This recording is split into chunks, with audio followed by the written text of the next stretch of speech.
Okay, so thank you, and thank the organizer for this wonderful workshop and the whole program, and I'm having a good time. So today I'm going to talk about global verboseness for the cubic Dirac equation in the critical space, and this is joint work with Sebastian Herr here in the audience. So well, I have to state the equation first. This is the cubic Dirac equation, which is stated for a spinor field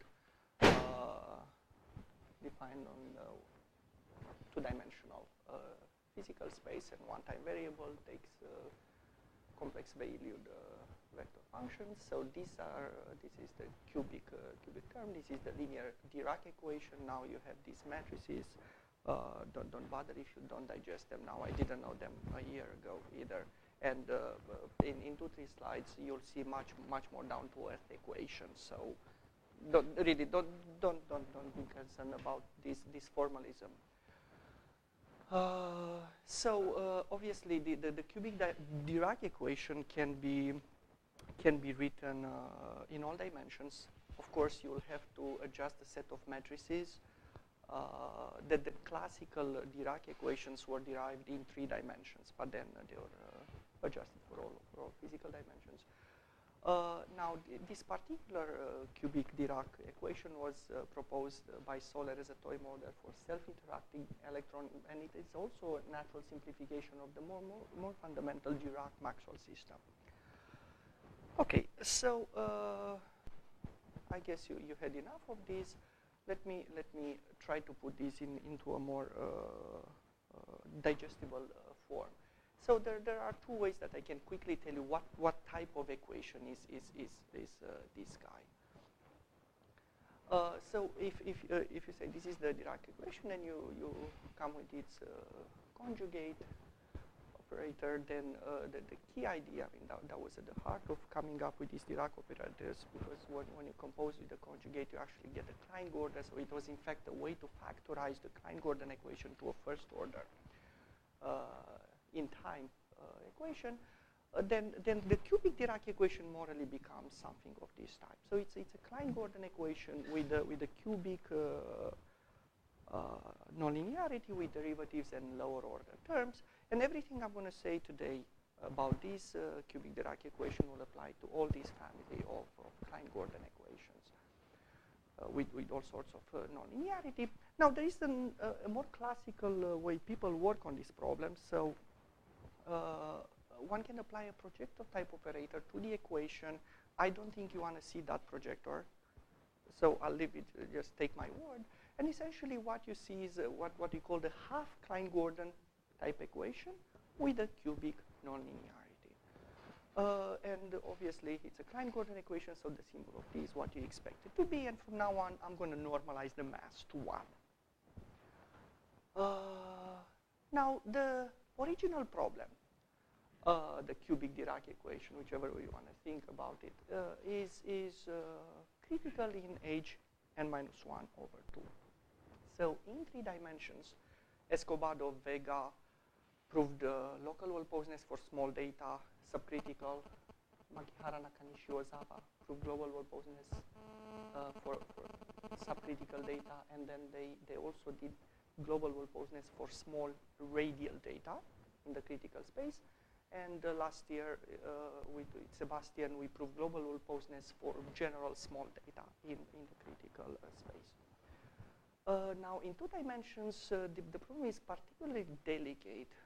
I hope to explain why, but there were no global in-time results. So Bejer proved local verboseness for the 2-dimensional problem with small data, just in the subcritical space. And now, very recently, in the massless case, so if you take the mass to be equal to 0, that is referred. So when I'm going to say the massless case, that's m equals 0. The massive case is m positive.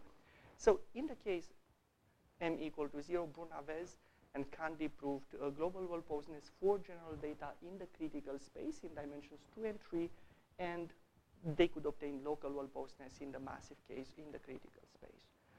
And the result I'm going to talk about today is the massive case in 2 dimensions, we prove global posedness and scattering for small initial data.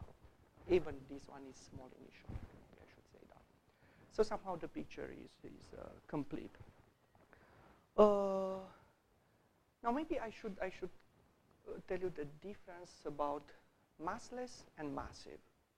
What is somehow the difference between, in a toy model, the massless cubic Dirac has this form. If you remember, when I lifted the equation with a conjugate to look like a Klein-Gordon, essentially you look at this equation, which is, it's similar, has a flavor of a wave map type equation. I should tell you that in the wave type equation, it's something similar except that you don't have a third derivative on every term.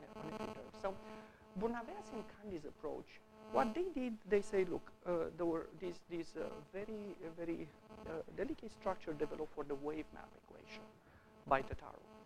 And then you can apply them. Obviously, whenever you use those, you have to tailor them a little bit. But the fundamental problems that I'm going to talk about them here, about what are the problems related to coming with analytic structures to solve these problems, were in this paper. And they are able to get, of course, what you would get in Tataru's theory, the best of type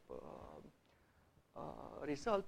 But then there is a fundamental problem for those familiar with the wave maps, is the fact that you can get the best of type result, and then there is a summation problem. And that's where you have all this series of papers by Tao with the whole renormalization of the whole problem. Now, that becomes a problem somehow if you look in this toy model. If you have a low frequency, medium frequency, so the derivative fall on the medium and high frequency. If somehow the derivative would always fall on the low frequency, which is somehow one of the heart of the renormalization process in some sense, then you would be in gain to do the best of type summation. Now, what happens is that the cubic Dirac somehow is more fair to every component, so that gives you the room to get the summation. Now, that's easier said than done because, in particular, it took us quite a long time to figure this out in 3 dimensions. And what Bournaveras and Candide actually they took that structure and with the ideas from Tataru's paper, basically they were able to do the critical result. Now, what happens in the massive case? 2 fundamental problems.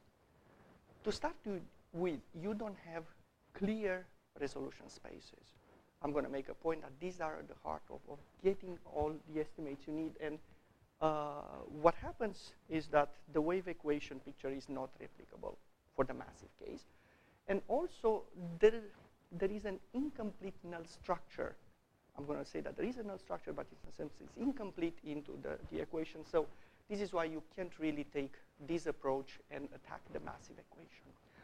Moreover, since we started the 3-dimensional work on the cubic Dirac, we were actually motivated, okay, this was kind of a good vehicle for the theory we developed. But what we wanted to do was to take these kind of advanced theories that were present in the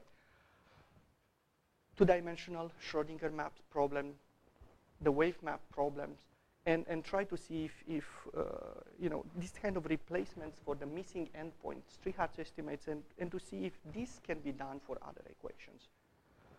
So, okay, I kept saying L to L infinity and fixing. What is the basic idea of how do you want to solve such a problem? It's a very basic iteration scheme at heart. Simply, you want to say, look, if I had this type of estimate, I combine these 2 type estimates for the low frequencies. On the high frequency, I'm going to put an energy type estimate, and here it is the perfect estimate you want to have on the right-hand side. Now, why am I so greedy in asking this? I mean, we keep talking about Strihat's estimates when you have full families. You've got to be that way. Because what happens is, over here, I have a half-wave type equation. In the wave equation, if you do not use energy type estimates, if you go to shoot for any other Strihat's estimates, you're going to lose derivatives. Because this is the half-wave equation. There is no mechanism to recover derivatives. So to close this game, you are forced to use energy here. The moment you use energy here and an energy space here, there is no other way but to get the lower frequencies in this extremal endpoint type Streehouse estimate. So there is no other way around this. So bottom line is that you've got to replicate something like this. And also, if you dualize this, put it on the other side by duality, it's an L infinity L2, and you see that somehow what you really do is an estimate of this type, an L2 L infinity times L infinity L2 type. You want to do a bilinear L2 type estimate. So this is somehow what we are after in all this line of work. And now I get to bilinear estimates for free solutions. Well, this is what you've seen in the talk of Diogo. Literally, it's exactly the same fundamental question. You take two initial data, you take their associated free evolution, they live on the Fourier side on these characteristic surfaces, product here becomes convolution. So, very simple question. Get an L2 type estimate. And it's always good to do this exercise. First, to understand a little bit the interactions and to see what should you expect from this problem. Now, what happens is that for instance, if these two interactions, let's say that they are at two different frequencies, and you do their interactions, what you notice is that you get good, nice estimates when they have orthogonal support. So if their angles are separated, and then as the angle starts to close down, the estimates start to degenerate. Now this degeneracy, it's hard for me to make a point, but you've seen it this morning, hidden in one of the slides. There was a convolution estimate, which in 2 dimension, it blew up on a sphere. So the outer sphere, there was a kind of the resonance interactions, there was a degeneracy. So if you try to take the L2 norm, you would have had a problem there. But for instance, that wouldn't have been a problem in dimensions 3 and higher, if you remember the talk. So really, it's the same picture, more or less. Now, one of the things is that in the Klein-Gordon, somehow the characteristic surfaces at separated frequencies, they always make an angle. So unlike, for instance, in a wave equation where separate frequencies, if they are parallel, the characteristic surfaces would be parallel to each other. Here there is always a little bit of room, so somehow there is a backstop into the degeneracy that happens here. So what I'm trying to say is that if you think that how maybe a picture would help a little. Where is the chalk? Down here.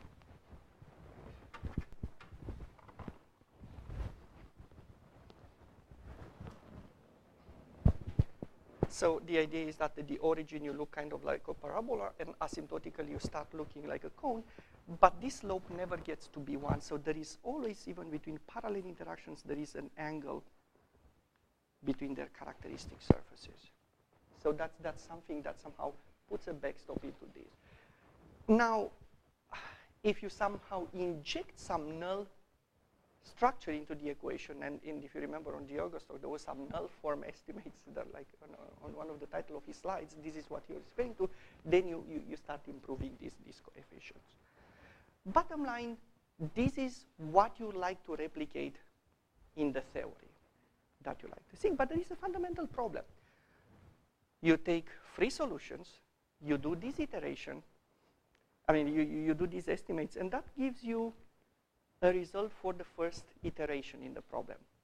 When you go to the second iterations, you don't have free solutions. You don't have these beautiful approximations. You have solutions that solve the problem. They have more complicated structure. There is no way to replicate this unless you go into these Bourgain type spaces.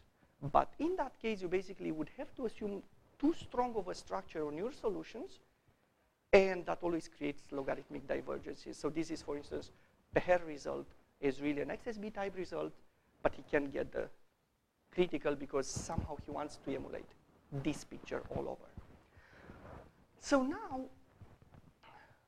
the way to go around this is, I mean, we know it. We need to come with estimates that would replicate this type of behavior, but more robust for solutions, not only for free solutions, but for solutions to inhomogeneous equations as well. Now, one thing you should, and you'll see it in a moment, or you've seen it already in the symbol of the operator. In low frequency, the equation, the half-Klein-Gordon, is Schrodinger-like. In high frequency, it is wave-like. So, and the question that you want to address is, do I have such an estimate? I start with the data in L2. Do I end up in an L2 L infinity space? And then, you know, the scaling should tell you how much regularity you should spend in that direction. Now, in 3 dimensions, the scaling indicates S equal 1. In 2 dimensions, it indicates S equals half. And then you say, okay, so is the estimate true? And the answer is, in 3 dimensions, the estimate fails logarithmically. So it fails by very little. In 2 dimensions, so yeah, it holds if you lose a little bit of derivatives in addition to what the scaling would tell you. In 2 dimensions, it fails completely, because in particular, it's not even true for the Schrodinger equation. So you have to give up. And also, I should point out a very important aspect here. So in Klein-Gordon, if you do not care about optimal type results, you can always be wasteful, give up derivatives in the problem, and make it behave as if it were a Schrodinger equation. You can always play that game. And then you somehow forcefully access the whole class of more robust estimates coming from the from the Schrodinger equation. But that would, obviously, you have to pay a price for that. That means you would lose way too much in the optimality of this result. So this is why, in some sense, we are always going to keep in mind that in high frequency, this is a wave type equation. So going back to these estimates, how do we think about this? How do I want to get such type of estimates? Let's say I have a free data, right? And I flow it, and I'm asking, okay, do I have such an estimate? We all know it by now. This is, well, that's the scaling that tells you what you should expect for that constant. But it's a standard argument. It's a TT star type argument.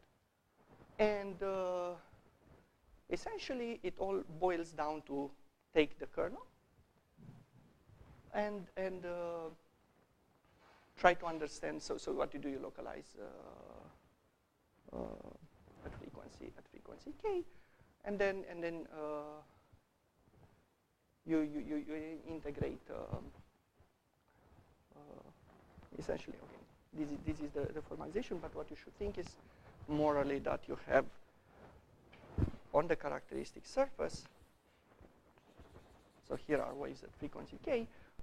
You have a measure supported at frequency k on the paraboloid. The low frequencies cone like at high frequencies. You take the Fourier transform, and you want to see, you want to get an estimate of this type, and that would guarantee that you have an estimate of this type.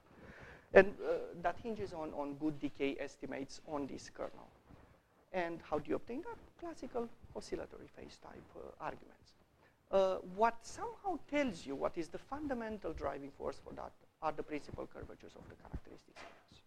And that is tau equals square root x squared plus 1. And this is why I keep saying that in the low frequencies, so when xc is small, this is a parabolic type surface. It's got good curvature in all directions.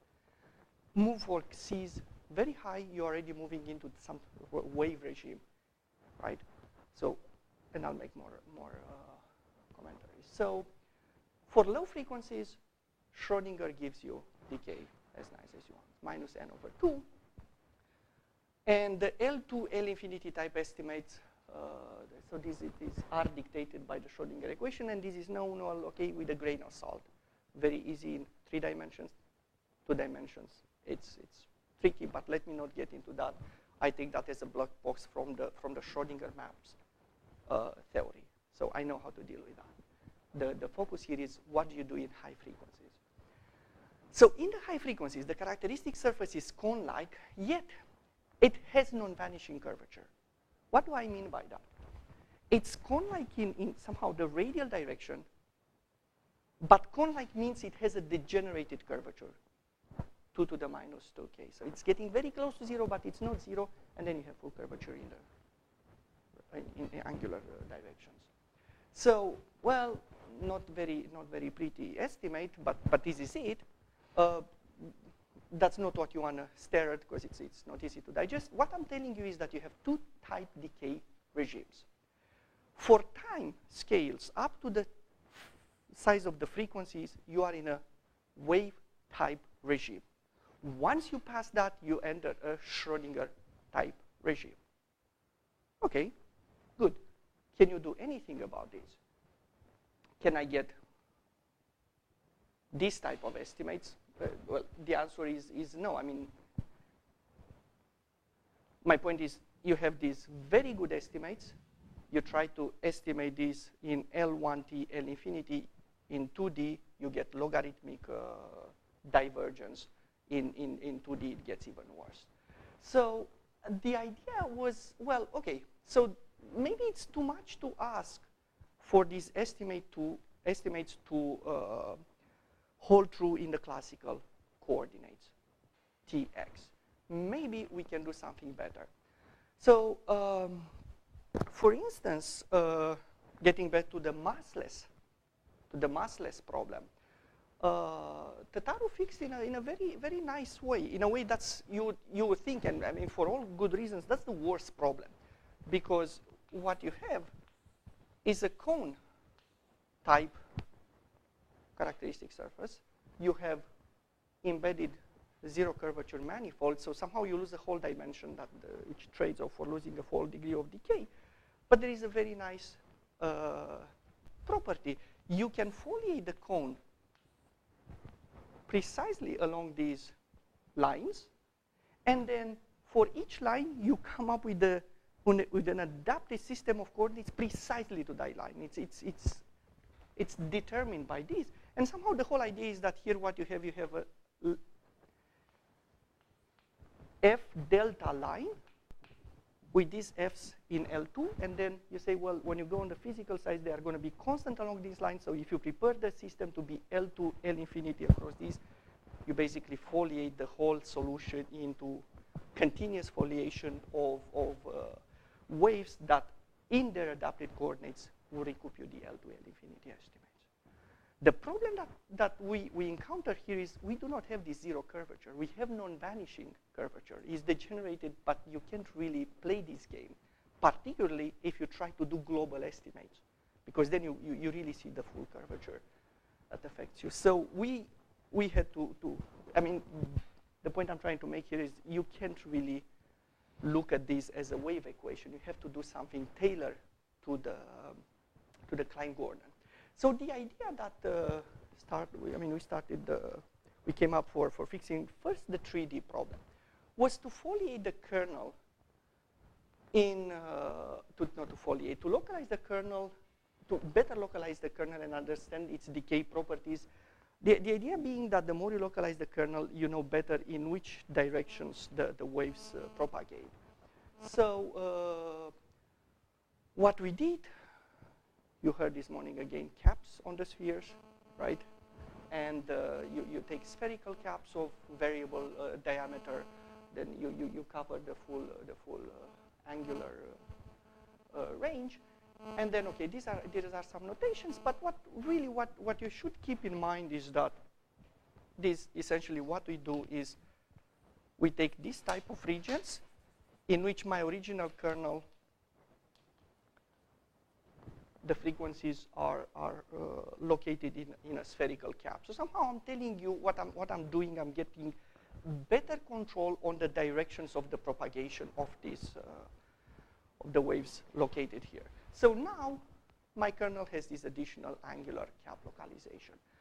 Of course, there are many thresholds of angular parameter, what we realized after some back and forth work on it, we realized that actually when you go to caps at size 2 to 1 over the frequency, essentially they seem to be optimal for the purpose of our analysis. Okay, so what do you expect to see on the next slide is, well, what's going on with this kernel? Well, the next slide looks terrible, but a picture would be very would do justice to this. So what happens there is that I'm telling you, I limited the angular localization of the frequencies. So in that moment, the waves, so the back to the kernel, right? So because here I know the velocity, and I know also the angular constraints, the wave would concentrate here.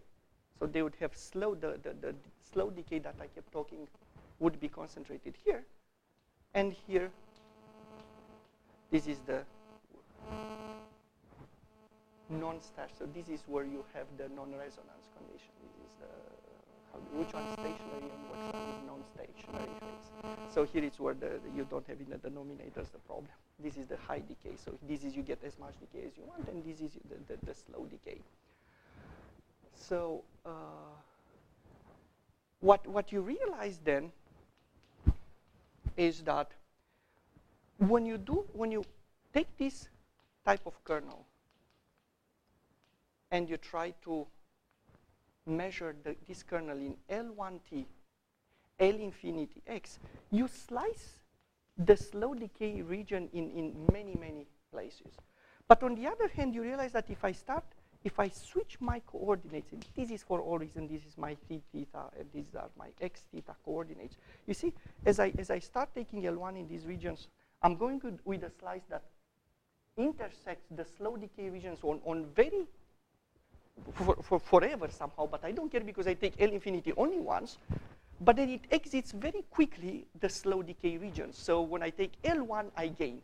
So in a way, the point is that these coordinates are better adapted to the geometry of this particular piece of the kernel. So with respect to these coordinates, I'm getting a much better estimate. And this is the piece that I want you to pay attention. This is just a technicality, simply because I'm following the direction of propagation of the waves. Now, I take this estimate, and I'm giving you these estimates. So I get an L2, L infinity clean estimate for data that is localized at frequency k and in the kappa. Now, obviously, I have to foliate the whole regions at frequency k. So if I take original data, I project it on the spherical caps, and each cap would construct a system of coordinates. I measure that piece of the function localized at the cap k in the generated system of coordinates. I get an L2, L infinity type estimates with the right constant dictated by the scaling. This is precisely what I was after. And pay attention that this is an L1 type summation. So it's very nice for everything that follows. So in a way, what I gave up was the bias of putting everything together and measuring globally into an L2, L infinity in standard coordinates. I am just adapting coordinates. That was the basic idea. Now, maybe I should have pointed out one aspect. Somehow, remember that there is also a time scale 2 to the k here. In 3 dimensions, so this is the story in 3 dimensions, I have lazy decay here, but here I enter into the Schrodinger regime, t to the minus 3 over 2. So there was somehow no problem to keep integrating in that region. Somehow the whole action essentially stops here. What happens in 2 dimensions is that you enter the t to the minus 1 regime. This is not integrable anymore. So the whole picture stops here. So the whole analogy with the 3-dimensional problem stops at this level, and you've got to do something else. Because this, in turn, it will create logarithmic divergences. Because, you know, I oversimplify the story, but as you move in these directions, you keep entering the slow decay region, so you will still hit the t to the minus 1 decay. It's not that all of a sudden it disappears. It's still there. You just hit it into a more efficient way. Now, the fix in this direction comes from the Schrodinger map. The way the Schrodinger map problem in 2 dimensions, where we had to fix this in 2 dimensions, because over there the L to L infinity estimate fails for the Schrodinger. And then it's a nice idea of how you take advantage of the t to the minus 1 decay, because it's obviously that if you go in its direction, you'll create a logarithmic divergence. So the idea was to, okay, now this became a little bit full of lines. The idea was to kind of fix a time scale, and according to how far you pass, okay, let me do another picture. So you have this slow decay region in which waves decay like t to the minus 1. And then you have the backstop time here, t equals to decay. Then you go to much larger time. So for instance, if you stopped at this time, you would be fine with the previous construction. But obviously I do global theory, so I have to do some time independent construction. So then what you do is that you see how far you go, and you start foliating your kernel in these directions. So what you do is, instead of creating one single direction, you create now a bunch of directions that somehow they do one single thing. They go into the directions of propagations. But what you need to do is to refine this set according to how far in time you go relatively to the size of the frequency. And the whole idea is what allows you, now what you do is, again, you create frames for each these little pieces, and the t to the minus 1 decay is now taking advantage in this direction, and it allows you to sum these estimates and essentially to get something very similar, but a lot more technical. So for instance, I am introducing this set of directions of propagations that varies with the time. What's really important here is that the slopes are very well controlled by the frequency. This is very important. And then I construct, I'm able, essentially, this is the picture here. I bound this kernel by a sum of kernels that now what they do, they are focused in these very thin slices and decay very fast away from this. So this K takes this region, is in charge for this region, this other K in another region. So they all have to, of course, cover the area of slow decay so that I can dominate the sum. And now, for each such direction, I introduce its own system of coordinates, and then I get a very good estimate of L1 and infinity, which in turn gives me something that looks, I mean, it's notationally it's terrible, but this is what I'm telling you. At the very end of the day, I am able to tell you that the solution splits into these pieces, and I can provide you an L2, L infinity type estimate. And all of these are summed in a little L1 fashion. So I have to come with a huge family of frames, right, that capture the L2, L infinity. And at the end of the day, I put each cap with each frame and put all the caps together, and here is the correct constant dictated by the scaling.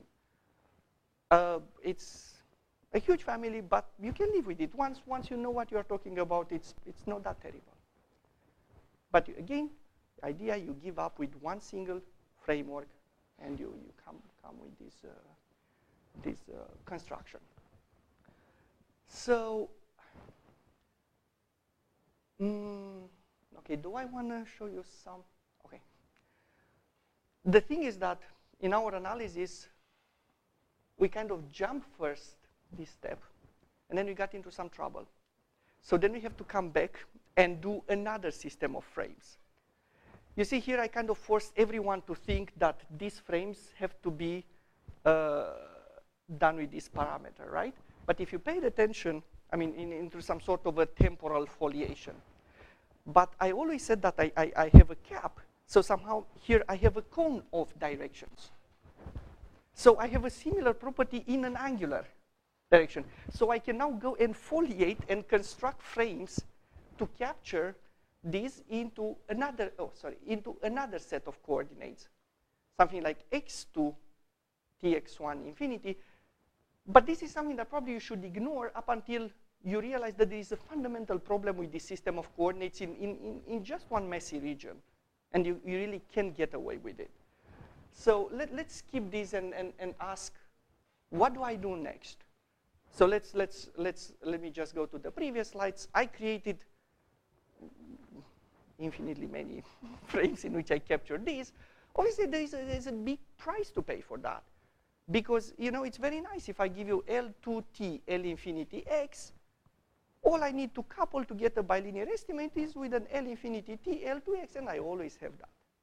Now the problem is that if I provide you one of the factors in such estimate, I provide for these complicated estimates, I have to couple the other guy with energy type estimates in all these frames. So obviously, I mean, that's the only way I can make the bilinear theory to work. So again, Strichard's estimates need to be paired with corresponding energy estimates. So what I'm saying here is, and the picture that one should keep in mind is that I have two interacting waves .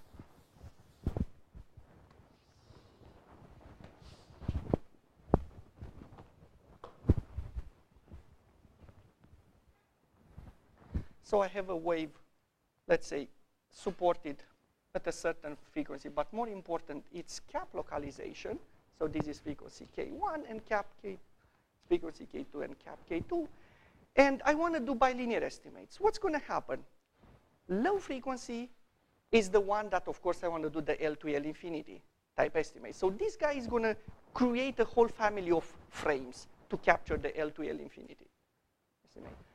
Now, this guy has to live and be able to provide estimates in every single frame this guy creates. Now, a very simple exercise would be the following. Let me put this diametrically opposed to each other.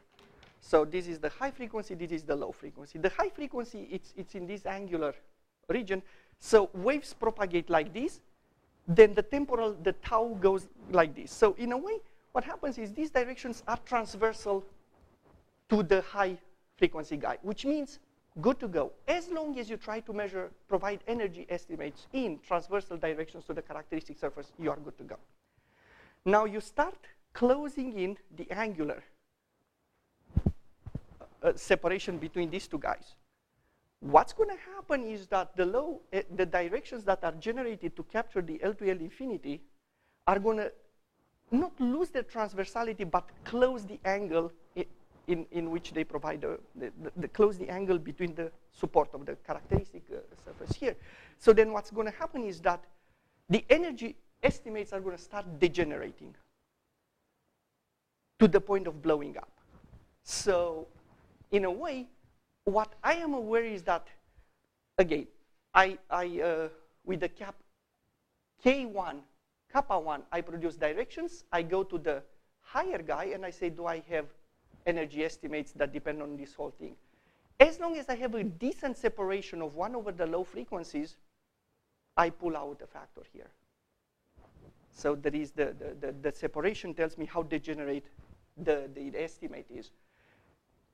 Another aspect is the same picture happens when they become completely parallel, but actually very parallel. And it has to do with the picture that high frequencies, parallel high and low frequencies, they still make an angle.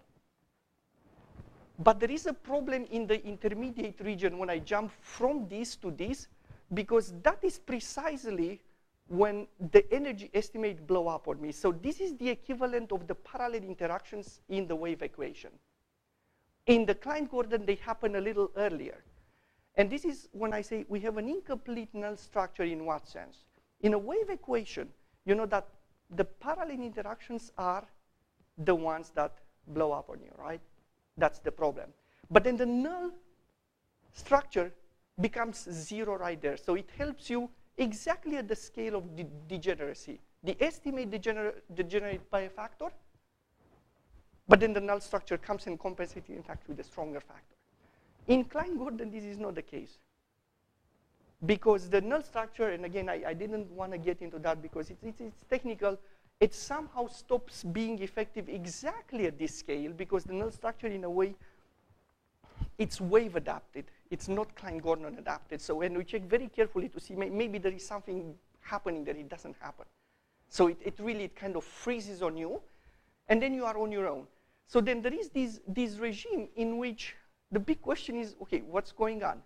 Then you go back, the whole inspiration is again, you go back to the characteristic surfaces and you ask, how did I get by when I do the convolution? And you see, in those original convolution type estimates you've seen in the Diogo's talk, we don't care much in PD, and I don't think we are so capable like harmonic analysts to get optimal constants. We are very happy with whatever constants we get, but that allows us to focus on the very fundamental properties of what gives you the estimate. And the key idea is transversality between the characteristic surfaces.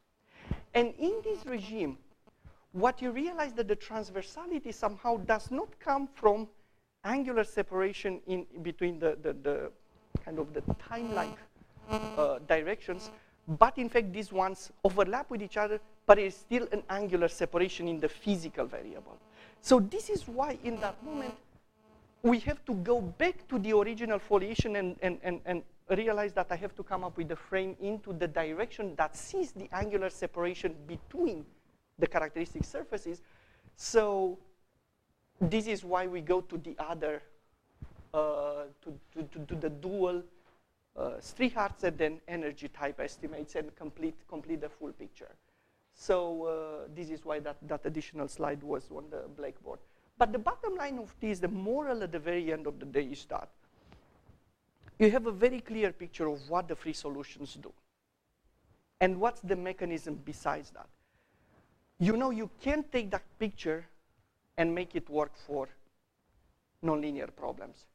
But somehow you extract as much information as possible, and somehow you are able to keep providing frames to capture exactly that geometry of the interaction of the function supported on the characteristic surface. So those convolution type estimates. And essentially, once you are here, the toy model for closing the argument is, I have a cubic nonlinearity by duality. It becomes quartic, and I want to essentially estimate this in L1 enough to estimate the bilinear guy in L2. So that's why I kept shooting for the L2 type estimates, for bilinear L2 type estimates. And though not apparent, there is a null structure inside this guy, which you can bring it up analytically, that penalizes. It's of the order of the angular separation of the interacting frequencies, but again, it's incomplete. And essentially, the whole analysis hinges upon, in a very simplified terms, I have this L2, L infinity type estimates on one of the low frequency guy, L infinity L2, I provide you the bilinear estimate. And that's the end of the story, because anything that would follow past this would look very ugly. I mean, there is a lot more structure that goes into this, but fundamentally, this is the construction that jumpstarts this problem. So I'll stop here.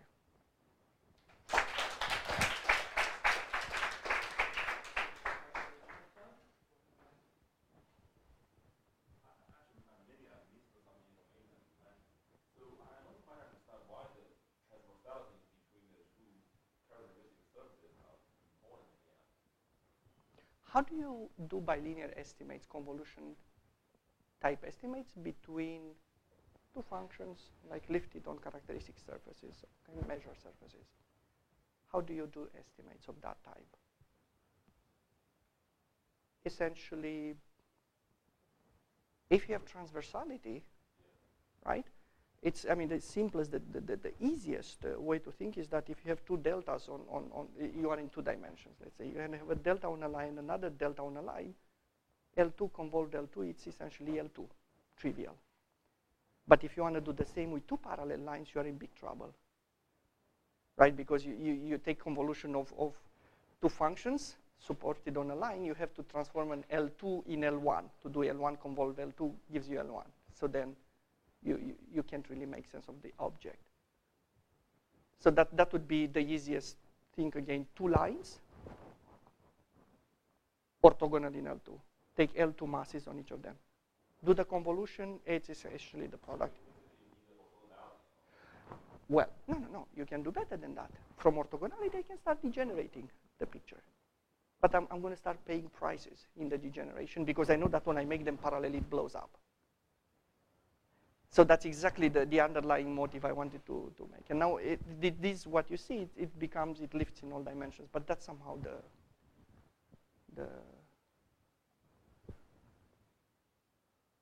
I don't know what other analogy I could come up with now. But essentially, orthogonality, transversality, this helps a lot.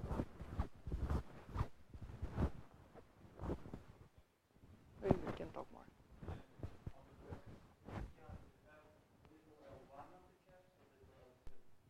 For what? For what estimate? For the L to L infinity? Yes. No, this is fundamental. I've got to have it. So I have little L1 with respect to the caps. I can sum them up. Yeah, because otherwise, you know, the energy, right? The energy would not do that.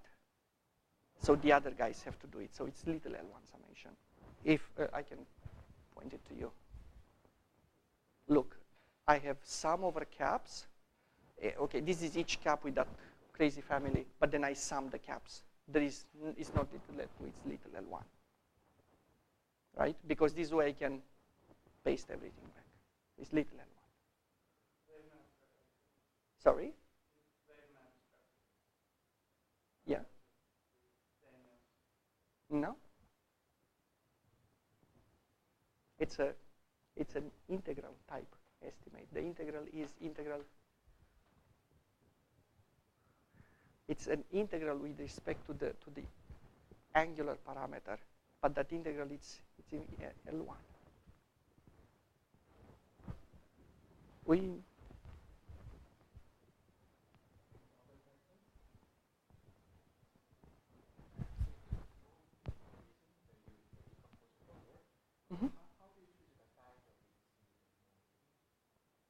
The size of each region. So somehow it's really the ratio of time over 2 to the k. So somehow if I am at 2 to, if my time corresponds with the frequency, I am good to go with the original, no other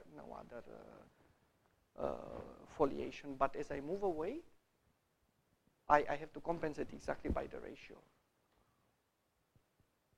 So if time would be 2 to the 2k, then I have 2 to the k foliation in this direction. And I should say one thing because it wasn't very clear. I mean, the moment I say, look, I'm doing a time-dependent construction, everyone should be concerned, but how do you do global theory, right? If my resolution space construction, it's time-dependent, the idea is that, well, that is time-dependent, but the estimates are time-independent. And that really has to do with the fact that this was an issue that we thought a lot about for the Schrodinger map. If we could do some sort of a continuum foliation, and we just couldn't formalize that. So it's more of the formalization of this continuum foliation. If you go with time all the way to infinity, that we didn't find an elegant way, and that's why we say, okay, it's fairly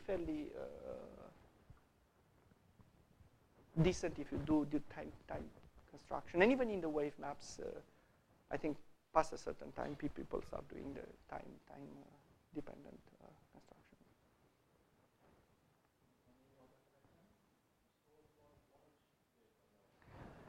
Okay, this is an unfortunate thing. The problem here is that these vector fields, the conserved energies are pretty bad, so they come something. There are these currents, C, J, delta, C, and there is no sign in the conserved energy. So there are conserved energy. The two-dimensional problem has a conserved energy precisely at the level of H criticality, but there is no sign.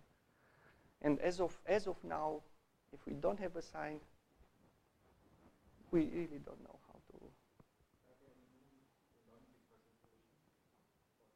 Sorry?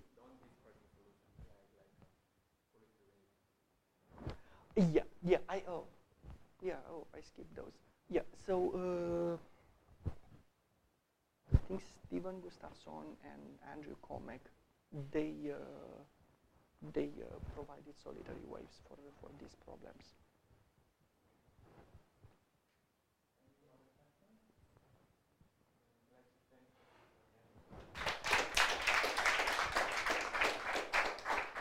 And then let's thank Herbert and all the other organizers for the workshop. So.